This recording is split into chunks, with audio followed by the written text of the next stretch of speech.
దేశ రాజధాని ఢిల్లీ ప్రాంతంలో పెద్ద ఎత్తున వర్కర్స్ స్ట్రైక్ జాతీయ వార్తల్లోకి వచ్చింది.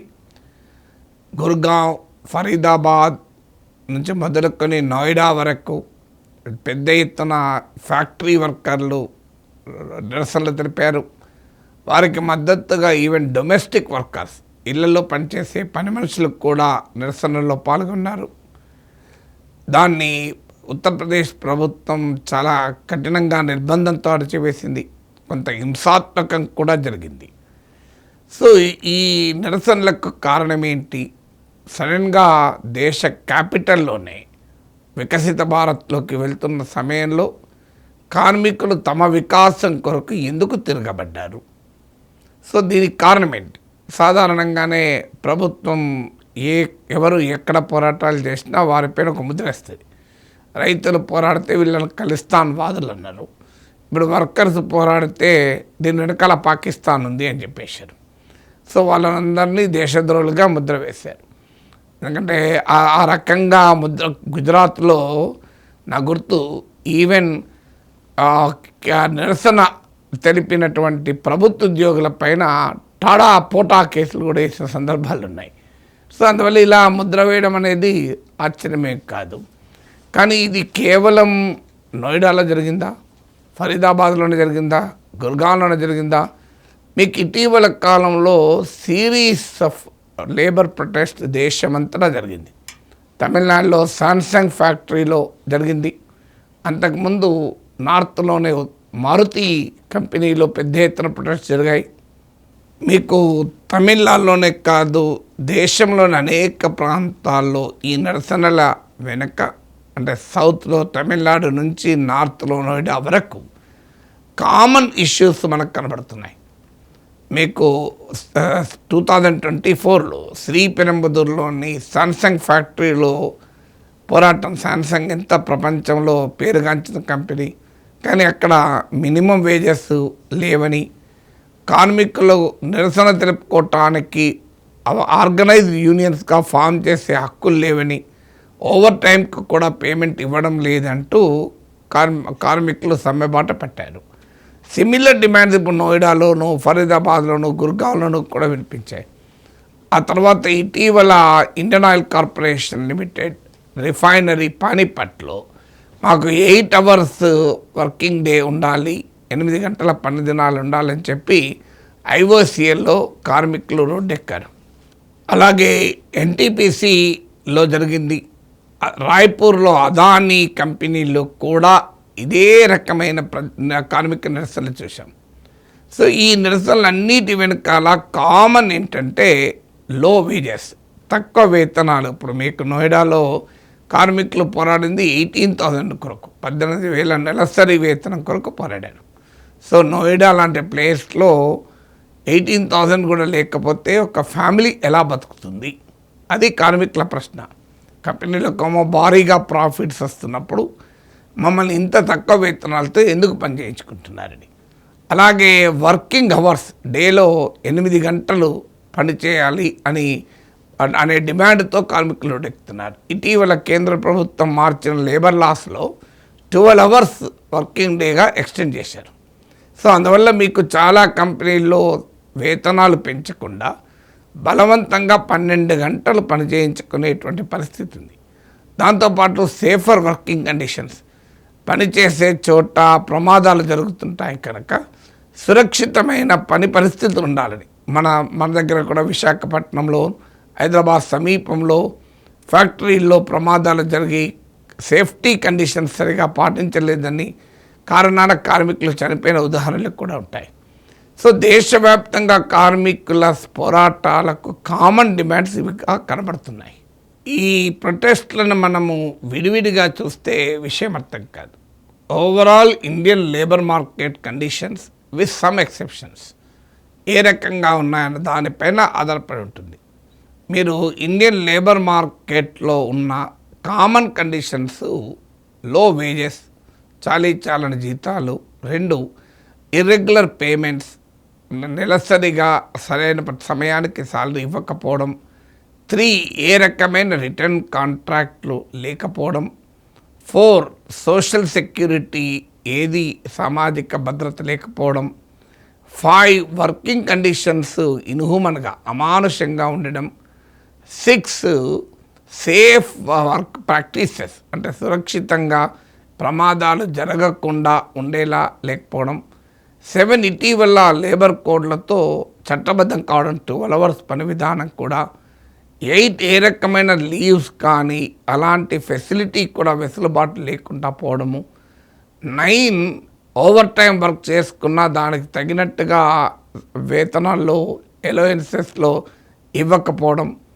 సో 10 ఇవన్నీ ఈ 9 కండిషన్స్ చెప్పాను. ఇది కామన్గా మనకు అంతటా కనబడుతుంది. నోయిడా, ఫరీదాబాద్, గుర్గావ్, మీకు శ్రీపెరంబదూర్, పానీపట్, రాయ్పూర్, ఎక్కడికైనా వెళ్ళండి ఇది కనబడుతుంది. వీటికి అదనంగా ఇటీవల వచ్చినాయి కేంద్ర ప్రభుత్వం తీసుకొచ్చిన లేబర్ కోడ్స్. అంటే ఆల్రెడీ కార్మికులు అశాంతితో ఉన్నారు, అన్రెస్ట్తో ఉన్నారు, తిరగబడతారని గుర్తించి కార్పొరేట్ వ్యవస్థను కార్మిక తిరుగుబాట్ల నుంచి ఇన్సులేట్ చేయడానికి, కార్మికుల్ని అనార్గనైజ్డ్గా ఉంటే వాళ్ళ బార్గెనింగ్ పవర్ ఉండదు అని ట్రేడ్ యూనియన్లు మైండ్లెస్ మిలిటెన్సీతో ఎకనామిక్ యాక్టివిటీని దెబ్బతీసిన ఉదాహరణలు కూడా ఉన్నాయి, కాదని అంటలేను. ట్రేడ్ యూనియన్ రైట్స్ పేరిట అసలు పరిశ్రమల్లో పని చేయకపోవడము, కాంపిటెన్స్ లేకుండా పోవడము, స్కిల్ డెవలప్మెంట్ను అడ్డుకోవడము, ఇవన్నీ కూడా వాస్తవమే, కాదని ఎవరంటలేదు. ఎందుకంటే కంప్యూటర్లు వచ్చిన రోజే చాలా చోట్ల బ్యాంకుల్లో బ్యాంక్ యూనియన్లే కంప్యూటర్లకు వ్యతిరేకంగా పోరాటాలు చేశాయి. సో ఈ resistance to change, so trade union నాయకత్వం కొన్ని చోట్ల అదొక పెద్ద వెస్టర్న్ ఇంట్రెస్ట్గా మారడము, ఇష్టం వచ్చినట్టుగా సమ్మెలు చేయడము, కంపెనీల లాభ నష్టాలతో సంబంధం లేకుండా, కంపెనీల ఫిజికల్ హెల్త్తో సంబంధం లేకుండా తమ వేతనాలు పెరగాలి అనే డిమాండ్ చేయడం, ఇలాంటి పరిణామాలు మీకు ట్రేడ్ యూనియన్ మూమెంట్లో ఉండేటువంటి అనారోగ్యకరమైన ధోరణులు, బాధ్యతారహితమైన ధోరణులు ఉన్నమాట నిజం.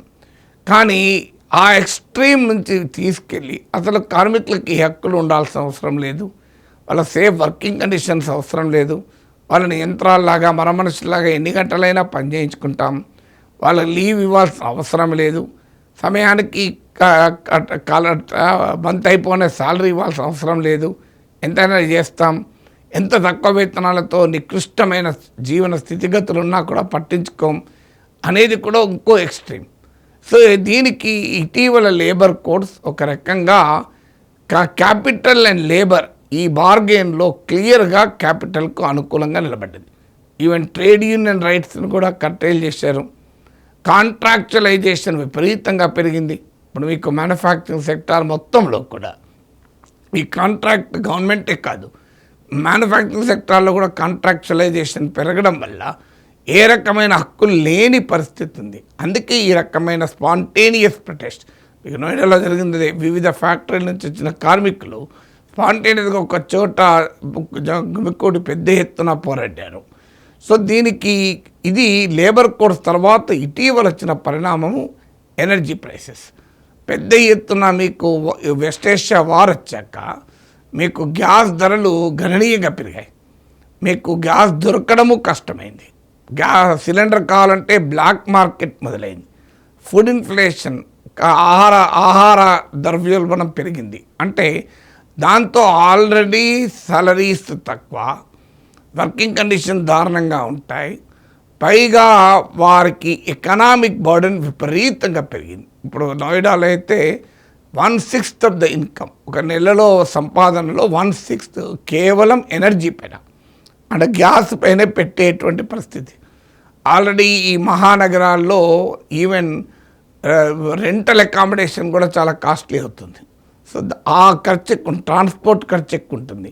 దీనికి తోడు ఎనర్జీ ప్రైసెస్ విపరీతంగా పెరగడంతో ఇక వారి ఎకనామిక్ కండిషన్స్ మరింత దుర్భరంగా మారిపోయింది. సో ఇండస్ట్రియల్ సెక్టార్లో కార్మికుల స్థితిగతులు ఏ రకంగా ఉన్న దానికి మీ ముందు కొంత డేటా కూడా పెడుతున్నాను. సో మీకు 2025లో వచ్చినటువంటి అంచనా ప్రకారము 58% ఎబో, అంటే 100 మంది కార్మికులు పనిచేస్తే అందులో 58 మందికి ఏ రకమైన రిటర్న్ వర్క్ అగ్రిమెంట్లు ఉండవు. అంటే ఫ్యాక్టరీలో అడ్డా మీద కూలీలాగా వచ్చి పనిచేయాలి. సో ఫ్యాక్టరీ అంటే దానికి ఒక పద్ధతి ఏమీ ఉండదు. They simply work and go. So అది 58.2%. ఇక మీకు 51.7%, నియర్లీ 52% మందికి ఏ రకమైన సోషల్ సెక్యూరిటీ ఉండదు. ఇండస్ట్రియల్ వర్కర్స్కి ఉండే ప్రావిడెంట్ ఫండ్, సో ఈఎస్ఐ ఇలాంటి ఏ ఫెసిలిటీ ఉండదు. So nearly 52% worker, 51.7. అలాగే మీకు 47.3%, మోర్ దెన్ 47% పైగా వర్కర్స్కు పేడ్ లీవ్ ఫెసిలిటీ ఉండదు. మీకు గవర్నమెంట్లోనూ లేక కొన్ని ఆర్గనైజ్డ్ కంపెనీస్లో ఉండే ఈ ఫెసిలిటీస్ ఏవి ఇండియాస్ ఇండస్ట్రియల్ బెల్ట్లో వర్కర్లకు ఉండవు. ఇప్పుడు ఇంతవరకు నేను చెప్పిన డేటా నేషనల్ పిక్చర్. ఇక ఉత్తరప్రదేశ్లో చూస్తే ఇంకా మరీ దారుణం కార్మికుల స్థితిగతులు, ఇంక్లూడింగ్ ఇప్పుడు నోయిడాలో ప్రొటెస్ట్ జరిగిన చోటుతో సహా. ఇప్పుడు నేను ఇంతమంది డేటాలో మీకు చెప్పాను, దేశంలో 58% ఎలాంటి రిటర్న్ కాంట్రాక్ట్ లేకుండా 58% మంది కార్మికులు ఫ్యాక్టరీల్లో పనిచేస్తున్నారండి. ఇది ఏకంగా నియర్లీ 10% ఎక్కువ మీకు ఉత్తరప్రదేశ్లో. ఏ రకమైన సోషల్ సెక్యూరిటీ బెనిఫిట్స్ లేనివారు, అంటే పిఎఫ్, ఈఎస్ఐ ఇలాంటి ఏ రకమైన సోషల్ సెక్యూరిటీ లేని వాళ్ళు దేశంలోని మొత్తం ఇండస్ట్రియల్ వర్కర్స్లో 52%, 52%. అదే మీకు ఉత్తరప్రదేశ్లో ఇది 7% ఎక్కువ, 59%. చూడండి ఎంత తేడానో చూడండి. అలాగే మీకు థర్డ్ కంపారిజన్ కూడా చెప్తాను, పేడ్ లీవ్ దొరికిన వాళ్ళు మీకు 47% దేశంలో పేడ్ లీవ్ యాక్సెస్ లేకపోతే, మీకు ఉత్తరప్రదేశ్లో అది 62% పేడ్ లీవ్ ఫెసిలిటీ లేనివారు. సో చూడండి, యూపీలో ఈ వర్కింగ్ కండిషన్స్ మరీ దారుణంగా ఉండడం వల్ల అక్కడ దేశ రాజధాని ప్రాంతంలో ఈ స్థాయిలో నిరసనలు చూశాం. సో నేను ఇచ్చినటువంటి ఈ డేటాకు సోర్స్ ఏంటంటే periodic labour force survey and annual survey of industries conducted by the labour department and labour bureau. ఇక ఉత్తరప్రదేశ్తో పాటు ఈ రకమైన కార్మికుల కండిషన్స్ ఉన్న అత్యధికంగా ఉన్న రాష్ట్రాలు బీహార్, ఛత్తీస్గఢ్, రాజస్థాన్. సో మీకు ఈ నార్త్ ఇండియన్ స్టేట్స్లోనే ఇది ప్రధానమైన ట్రెండ్. సాధారణంగా ఒక వాదన ఏముంటుంది, లేబర్ మూమెంట్ ఉన్న చోట ఎకానమీ బాగా ఉండదు, అందువల్ల లేబర్ మూమెంట్ ఉన్న చోట ఇండస్ట్రియల్ గ్రోత్ ఉండదు, లేబర్ సెక్యూరిటీ పెరిగి పనిచేయరని. విచిత్రం అంటే చూడండి, ఇక్కడ లేబర్ కండిషన్స్ చాలా ఘోరంగా ఉన్నాయి. ఇవేమీ ఇండస్ట్రియల్గా డెవలప్డ్ స్టేట్ కాదు. తమిళనాడు ఇది ఇండస్ట్రియల్లీ డెవలప్డ్ స్టేట్. మరి తమిళనాడులో మీకు శాంసంగ్ ఫ్యాక్టరీలో వచ్చాయి, కానీ ఇక్కడ మరి రాకూడదు కదా, ఎందుకు వస్తున్నాయి నిరసనలు అంటే క్లియర్గా ఒక లేబర్ ఎక్స్ప్లాయిటేషన్ సమర్థించుకోవటానికి చేసే వాదనది.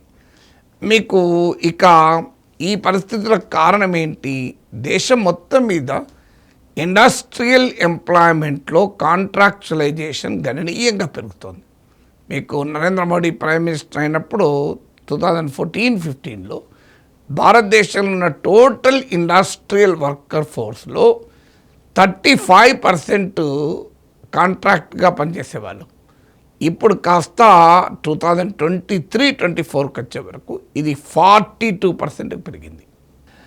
మీకు వేతనాలు ఎప్పటికప్పుడు బాగా పెరుగుతున్నట్టు కనపడుతుంటాయి, కానీ కారణం ఏంటి అంటే లో బేస్ ఉండడం వల్ల ఈ పెరుగుదల ఎక్కువగా కనిపించినా కూడా పెరుగుతున్న ఇన్ఫ్లేషన్కి అనుగుణంగా ఉండవు. మీకు ఉదాహరణకు ఢిల్లీలో అన్స్కిల్డ్ వర్కర్కు వేజ్ ఏప్రిల్ 2016లో 9,568, ఇప్పుడు కాస్త ఏప్రిల్ 2025లో ఇది 18,456 పెరిగింది. చూస్తే మామూలు పెరుగుడు కాదు కదా, 92% దాకా పెరిగింది. సో అది చూస్తే ఏమనిపిస్తుందంటే నీకు బ్రహ్మాండంగా పెరిగింది కదా అనిపిస్తుంది, కానీ రియాలిటీ ఏంటి, 18,000తో ఒక ఫ్యామిలీ ఢిల్లీ లాంటి కాస్ట్లీ సిటీలో బతకగలుగుతారా? మరి కార్మికుల్లో అన్రెస్ట్ పెరిగేది వైలెంట్గా మారడాన్ని ఎవరమూ సమర్థించే వైలెన్స్ను, కానీ దానికి రీజనింగ్ కండిషన్స్ అర్థం చేసుకోకుండా ఒకవైపు ఏమో కార్పొరేట్ ప్రాఫిట్స్ ఏమో విపరీతంగా పెరుగుతుంటే మరి ఎందుకని labour wages, labour working conditions మారడం లేదు?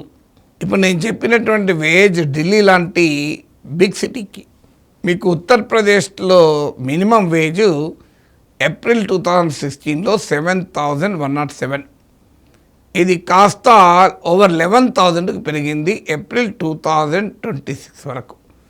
అంటే లిటిల్ ఓవర్ 7,000 నుంచి 11,000 పెరిగింది. సో మీకు ఢిల్లీతో పోలిస్తే ఎంత తక్కువ చూడండి, యూపీ మొత్తం మీద.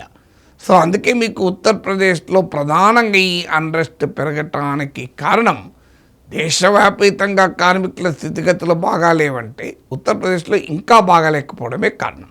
అయితే మీరు అనొచ్చు, సార్ మీరు కార్మికుల గురించే మాట్లాడుతున్నారు, మరి యాజమాన్యాలకు కూడా సవాళ్ళు ఎదుర్కొంటున్నాయి కదా. నిజమే, కాదని ఎవరన్నారు. ముఖ్యంగా ట్రంప్ టారిఫ్ల వల్ల, తర్వాత మీకు వెస్ట్ ఏషియా క్రైసిస్ వల్ల ఖచ్చితంగా చాలా యాజమాన్యాలకు కూడా ఛాలెంజెస్ ఎదుర్కొన్నాయి. అసలు మీకు సూరత్ లాంటి ప్లేసులను అయితే మూసివేతలు కూడా చూసాం డైమండ్ ఇండస్ట్రీలో. మెయిన్లీ కొన్ని sectors, energy intensive sectors, export oriented sectors బాగా దెబ్బతిన్నమాట నిజం. కానీ ఆ బర్డెన్ మీకు వర్కర్స్ పైన ఎక్కువ పడుతుంది. ఒకటి, వర్కర్స్కి ఉండేటువంటి ఫ్రెజైల్ కండిషన్స్, అంటే చాలా దుర్భర పరిస్థితుల వల్ల ఆ భారాన్ని కూడా వాళ్ళు తట్టుకోలేని పరిస్థితి. ఎందుకంటే ఇందులో చాలామంది మైగ్రెంట్ వర్కర్స్, వాళ్ళకు సోషల్ ప్రభుత్వాలు ఇచ్చేటువంటి సామాజిక భద్రతా వ్యవస్థలు కూడా ఉండవు. ఇంకా మన సౌత్ ఇండియా లాగా నార్త్ ఇండియాలో ఈ పెన్షన్స్, సామాజిక పెన్షన్స్ కావచ్చు, ఇతర సంక్షేమ పథకాలు కూడా తక్కువే మన తెలుగు రాష్ట్రాల్లో ఉన్నట్టుండవు. సో అందువల్ల అక్కడున్న ఇప్పుడు మీరు కొన్ని నార్త్ ఇండియన్ స్టేట్స్లో అయితే పెన్షన్ 200 రూపీస్, మీకు అది కూడా మైగ్రెంట్ లేబర్ కనుక ఆ అవకాశం కూడా ఉండదు. సో అందువల్ల ఈ కండిషన్స్ ఒక్క వేజెసే కాదు, వేతనాలు వేజెస్ ఒకటి, ఇష్టం వచ్చినట్టు రోజుకు 12 గంటలు పని చేయించుకోవడం రెండు, ఇతర నేను ఇంతకుముందు చెప్పినట్లు వర్కింగ్ కండిషన్స్, ఇవన్నీ కలిపి అదనంగా ఇప్పుడు వెస్ట్ ఏషియా వార్తో ఎనర్జీ ప్రైసెస్ పెరగడంతో అది కాస్త టిప్పింగ్ పాయింట్గా మారి పెద్ద ఎత్తున దేశ రాజధాని ప్రాంతంలో లేబర్ అన్రెస్ట్ చూశాం.